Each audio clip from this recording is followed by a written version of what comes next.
guys, welcome back. Today we're out at the range with some AKs. The AK has become quite popular here in the United States. Now, when I was a kid growing up in the 80s, the AKs were considered to be communist junk, and very few people really wanted them. Ammunition was kind of hard to find at times. The rifles just weren't all that popular. They were very affordable, but people kind of turned their nose up at them. And yeah, that's kind of changed. Now in the United States, the AK has become a fixture in the Second Amendment community and the firearms community. They've really risen up to challenge the AR-15's dominance, I think, on the US market.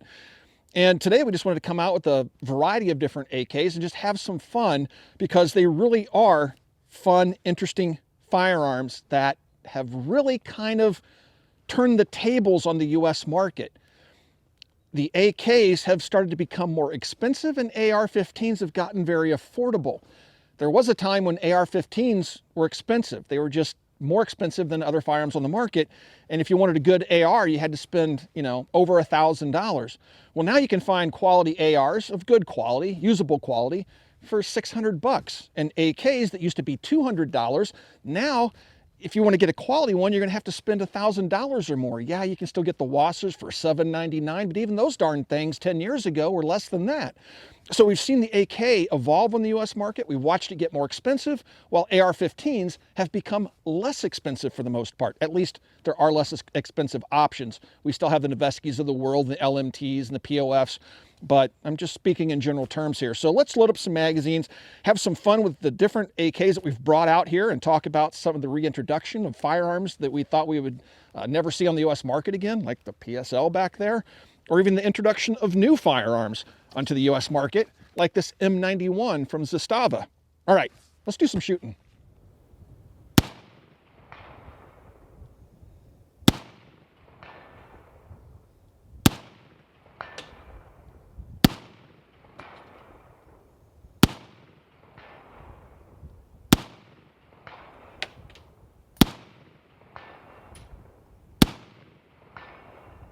Back in the day when we got AK pistols like this Draco, we didn't have braces for pistols.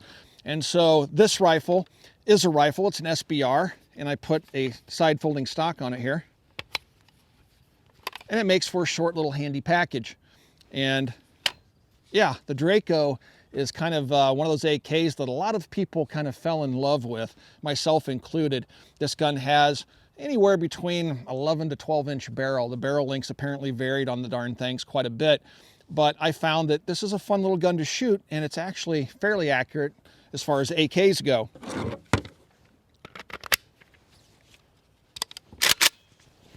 I do have an Aimpoint T1 Micro on there. I've left with the gun ever since I SBR'd it, because I really do like this gun quite a bit. You'll notice it still has the enforced light on it and things like that. A sling attachment point. I used to carry this thing with me everywhere I went.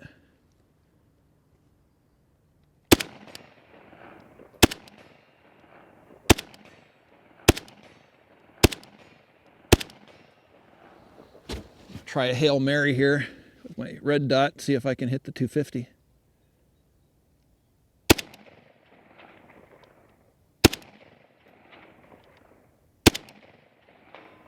Okay, got my hold. Pretty much aim at his face.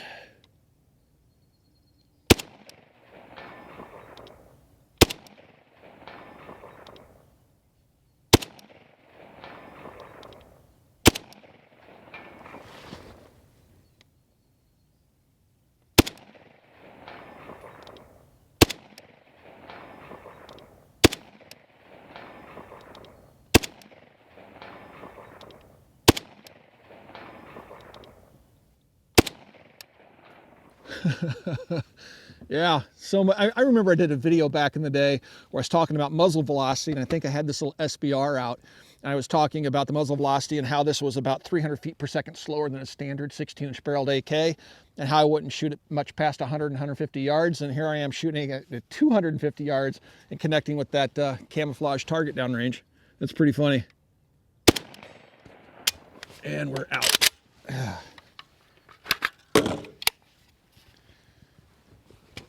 Now, this is an arsenal, and this is a pistol. Now, there's a couple of different variations of this pistol out there. One has the barrel that comes all the way into the fake booster. This barrel stops right about here. It's about 8.5 inches long or so. And once again, now this one has iron sights on it. It does have an optics mount on the left-hand side, but I'm not quite sure why. You might get an RS Regulate mount that might put a red dot right there. I haven't tried, but putting it on would be a bit challenging because you have to get the front sight to slide past that rear sight. I'm sorry, that red dot sight to slide past that rear sight. All right, let's do a little shooting with this guy.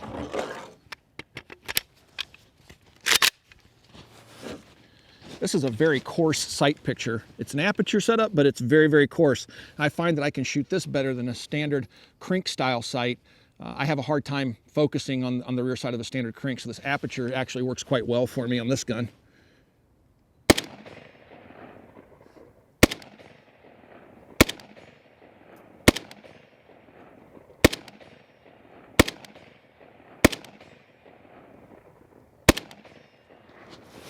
Sliding around on my bag here.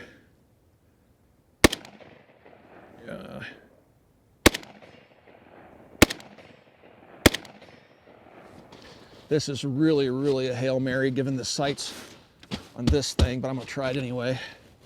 See if I can get out there to 250 with it.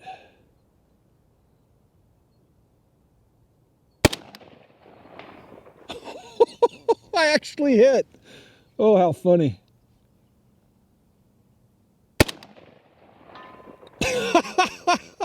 That is awesome.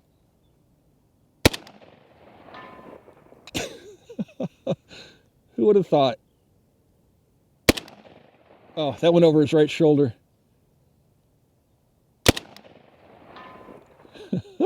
Oh, that's crazy. Oh, what a fun little gun to shoot.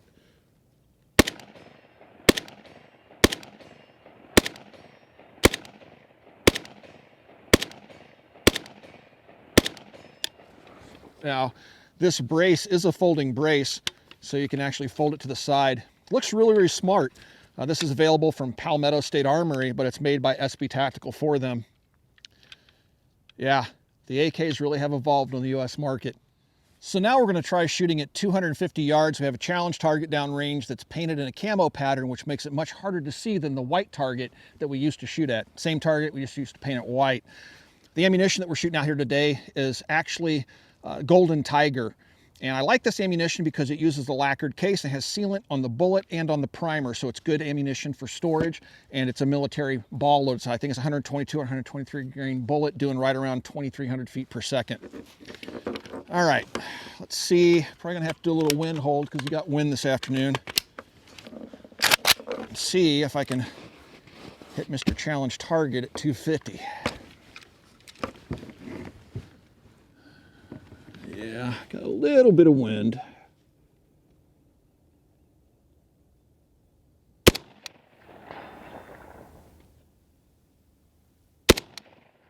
Went over his shoulder. Dang it.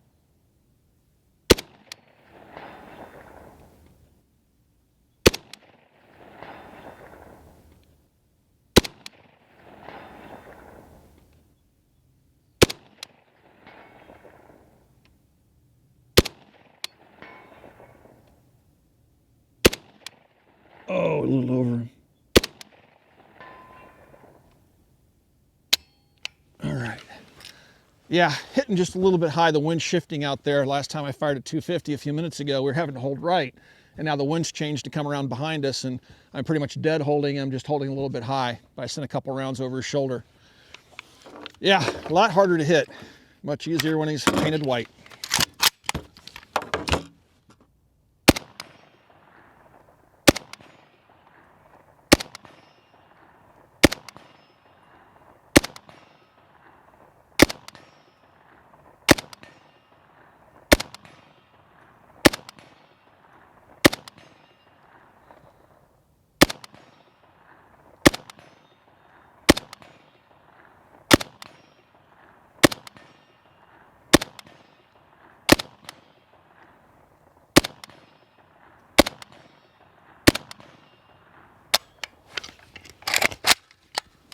This is the Zastava M91. You've seen it here on the channel before. It chambers 7.62 by 54R.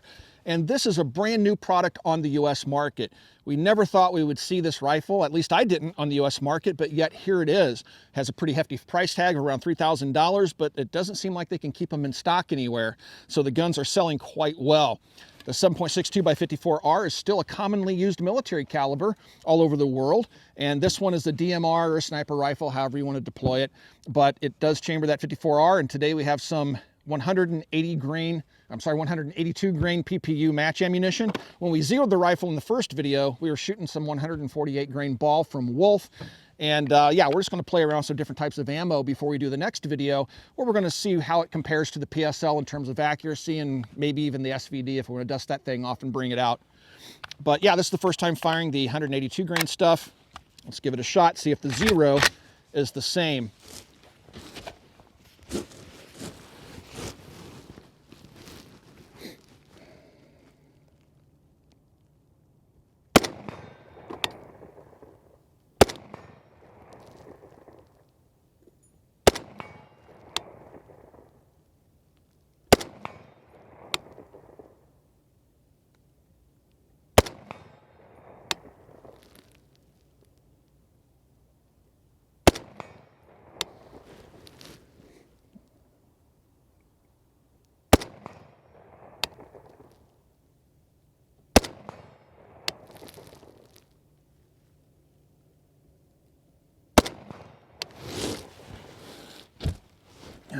Let's see if we can push it up there to 250.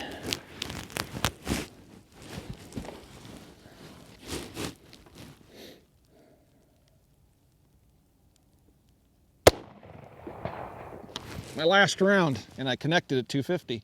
You can tell that the AK has really come of age in the United States because so many companies are making accessories for them, and so many companies are modifying them, and so many companies now in the United States are tooling up to make them domestically. And a lot of that has to do with bans on imports and sanctions on Russia and things like that.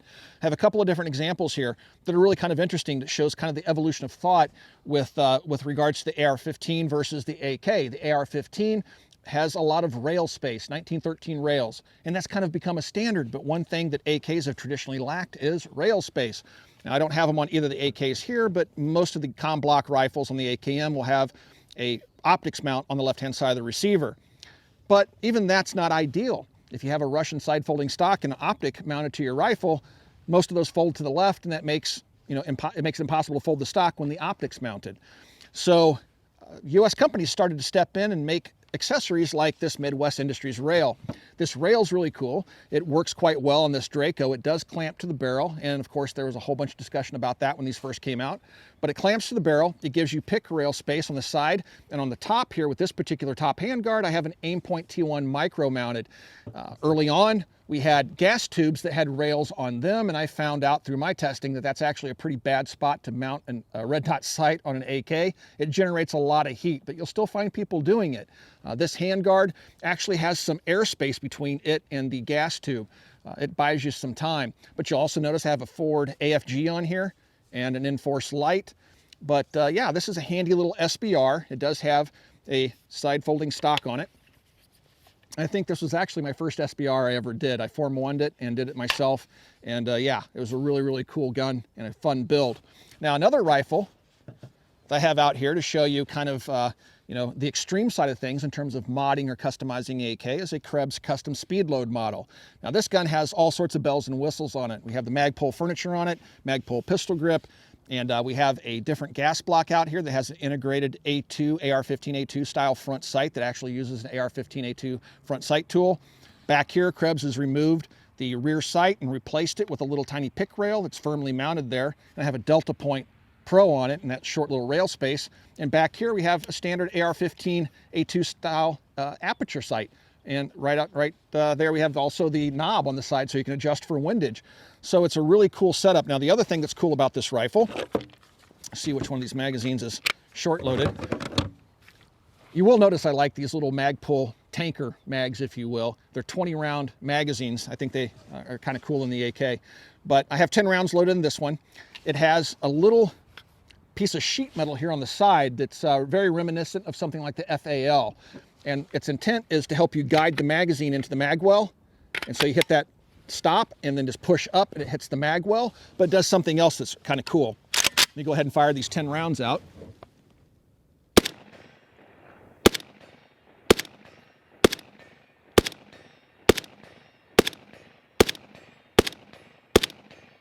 Okay, click, no bang. Take your firing finger, push this button right here, and it'll shoot the magazine out of the gun. Insert the next magazine, rock it back and lock it. Reload and resume shooting.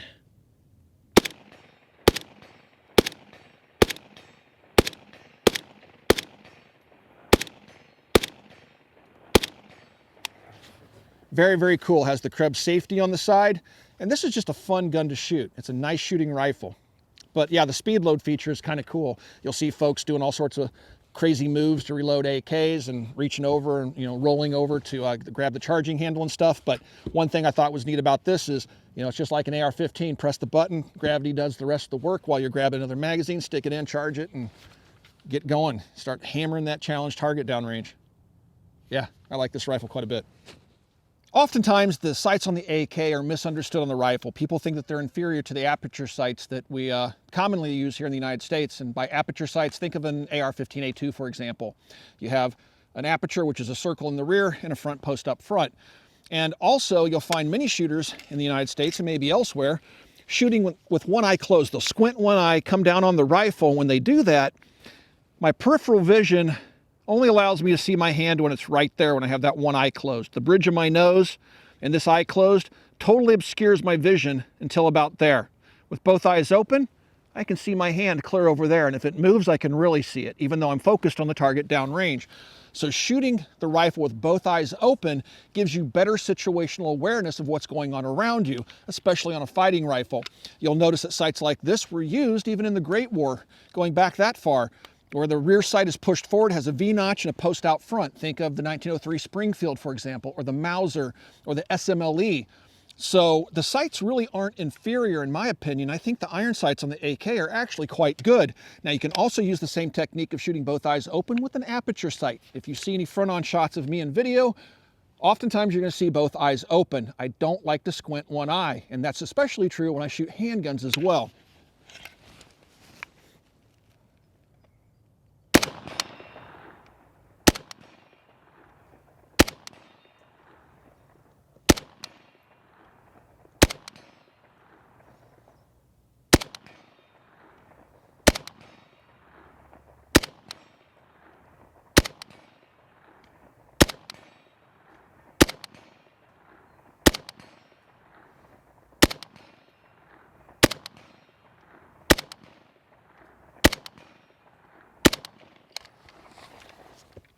I like doing it that way. Give it a try, see what you think. I've been carrying around AKs for many, many years. And I was at a writer's event years ago, the big three. I used to cover them here on the channel. And I had one of my SGL rifles like this one at the event. And I had it slung just like I have it here today. It's just a standard Russian issue sling. And I would put the sling over my neck and carry rifles like this. There was a guy named Brian there who had a new sling company, Savvy Sniper Slings. We carry them at Copper Custom. And he saw me carrying my rifle like this. He said, "Why do you carry your rifle like that?" I said, "Well, because I've been carrying rifles around for 30 plus years, and this is just the way I've developed using a simple sling. And it works for me because I can quickly shoulder it and carry the rifle around. I can put it behind my back quickly. This just works for me." And he said, "Tell you what, let me give you one of my slings to wear around for the next 3 days at this event, and then tell me at the end of 3 days what you think." Well, at the end of 3 days, I wanted to buy that sling and several more. And that's how we came to know Savvy Sniper, and that's why Copper Custom carries Savvy Sniper Slings. But this old rifle still has that original sling on it. I keep it around for nostalgic purposes. And again, it's an SGL and 7.62 by 39. It's just a cool gun. This is back when Arsenal was still importing these from Russia. And it's marked, Arsenal Las Vegas on the side, but also has Saiga 7.62 by 39. And yeah, I miss the old SGLs. I wish we would have bought more of them, because who knew that Arsenal would stop importing them, and ultimately these things would be sanctioned and will no longer be available in the US market, most likely ever again, sadly. But such beautiful guns that shoot so nicely.